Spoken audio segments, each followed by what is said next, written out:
listen to us. She could no longer deny that this infiltrator was a real threat. She decided to take everyone in, on her terms.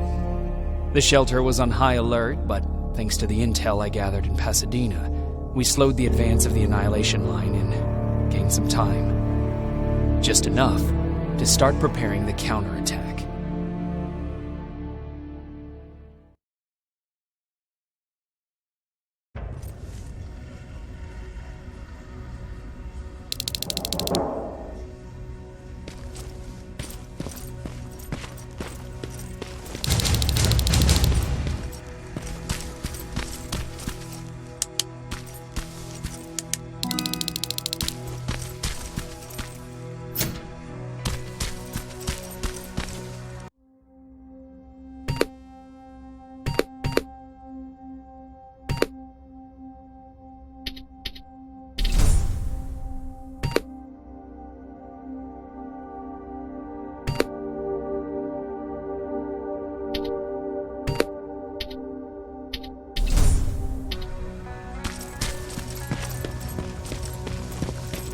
Sergeant? At ease.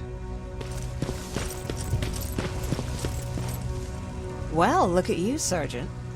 When you helped us in Pasadena the other day, I was trying really hard not to panic because you were only a private. Sorry for underestimating you. I guess I should salute or something? How's Patrick? Every day a little better. Aaron says he'll be back on his feet in no time. She's done a great job with him. I wish I could repay her somehow. It just doesn't seem that she needs anything. Getting ready for another scavenging run? No, I just came out here to catch my breath. Baron is giving us the entire evening off, believe it or not. Doesn't sound like her. I need to report to Baron.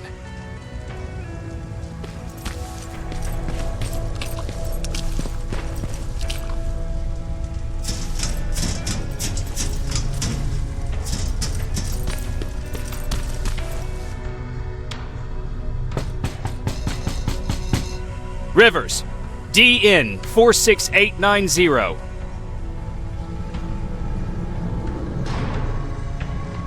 The commander is expecting you in the control room, Sergeant. Maraschino cherries again. Where do they keep finding this shit?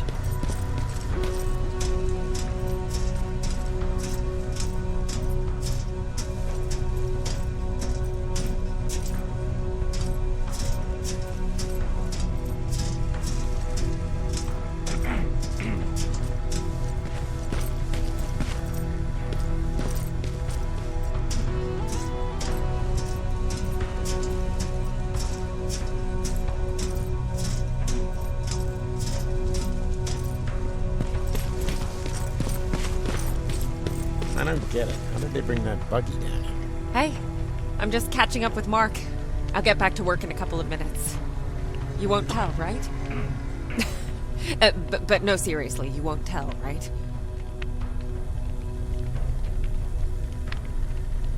I'm going out soon. I haven't made my daily quota yet. I still have 3 more rats to catch. If you see one, let me know, okay?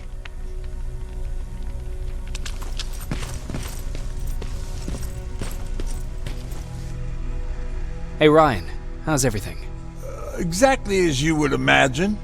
Baron's keeping me busy. They weren't kidding when they said she's a hard ass. What did you hear? A lot of rumors going around of how she's sending insubordinate workers to the front line. And by insubordinate, I mean people who ain't willing to work 18 hours a day. Every day.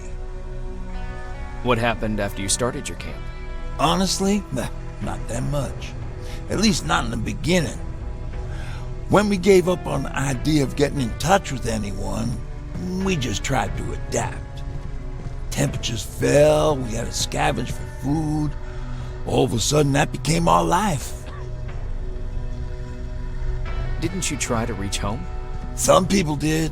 Most of us were scared of what we'd find if we did get home, so we conveniently said we're stranded here anyways, and stayed. Well, I know how stupid it sounds, but we managed to have fun in our little commune. I still have my guitar with me. We talked a lot about how we're gonna be famous, because we're the only living band in the world. You played in a band. I did. One of the few things I was better at than Tucker. He didn't have much talent, but he loved the idea of sex, drugs, and rock and roll, especially the first two. We were just stupid kids, not realizing what was going on. We paid the price for it the first time we saw a tin can. I was tuning my guitar when I heard a strange noise. I found out later that it was a T-400. Must have heard me play. It didn't even have the decency to look scary. Maybe if it did, we wouldn't have just stood there when it started firing. What did you do? I froze. I didn't run to help. I didn't scream. I didn't even move. I just stood there, like a coward. The tin can got Tucker with a single bullet. Bam, just like that. 7 other people died before we finally destroyed that thing. Ironically enough, I was the one who delivered the final blow. Safe to say, it was the beginning of a new era.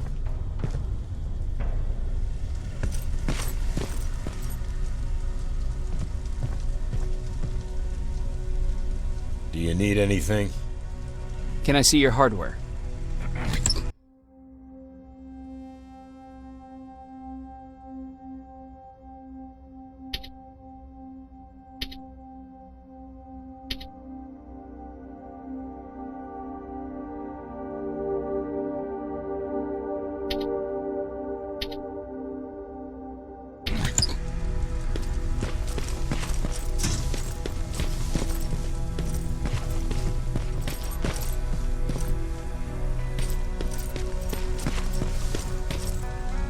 Are you all right?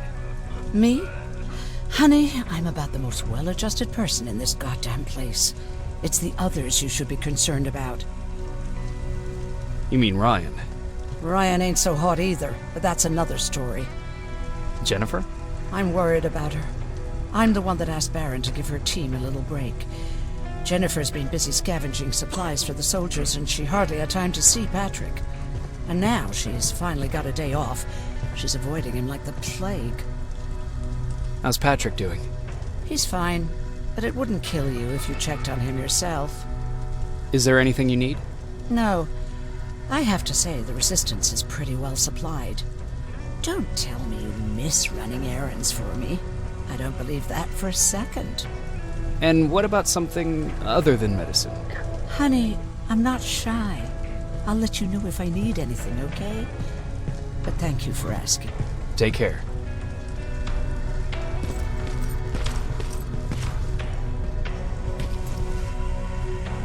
How are you doing? Good. Erin's going to let me leave in a couple of days. Thanks for bringing that chalk. I've been drawing a lot. I'd be so bored without it. How do you like living in the shelter? There's a lot of people here. I like that. I heard a funny joke yesterday. You want to hear it? Yeah, tell me. What's brown and sticky? A stick. That's funny. I know, right? How's Jennifer? She's out a lot, but I understand. She's a scavenger. I have to go.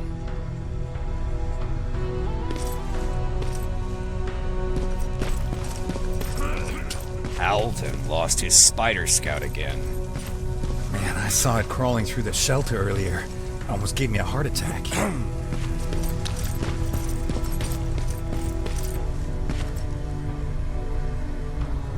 You wanted to see me? You're finally here. Good. I have a special task for you. I want you to head downtown to check on the doctor. Doctor? Alvin. He's out there making sure that our defense systems are working properly. Ever since we went radio silent, I had a small team of trustworthy messengers maintaining communication between our outposts. They haven't returned, so I want you to go downtown and see why that happened. Could be nothing, but Connor doesn't want any hiccups while he's up there in North Division preparing the attack on Skynet's central core. Is there a problem with the radio? The Annihilation line is within spitting distance of downtown. We suspect that Skynet will be intercepting all transmissions from that location. So for now, we're going radio silent. That's why I need you to go there personally. Central Core? Skynet's main reactor, the source of all their power. We shut down the Central Core, we shut down Skynet. Connor's preparing the attack as we speak, so you understand we can't have any critical complications at this stage. If you don't mind me asking, how did you end up here? Excuse me if I act a little surprised, Sergeant.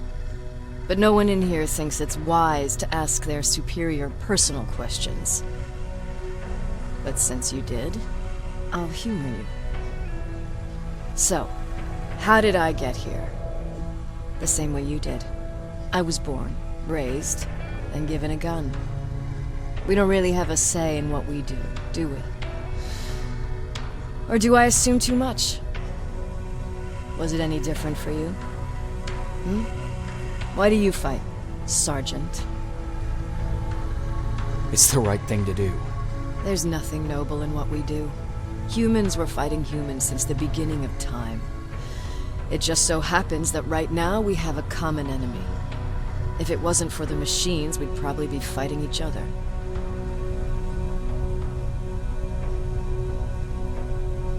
So, I guess we should thank the machines for teaching us compassion. I guess we should. I have my special way of thanking them. A shot to the skull from a plasma rifle. Besides, I'm not a fighter. When I go out there in the middle of the night with my Westinghouse, I'm not looking for a fight. I look to seek and conquer. I'm not a fighter. I'm a bully. What's the difference? I don't treat them as equals.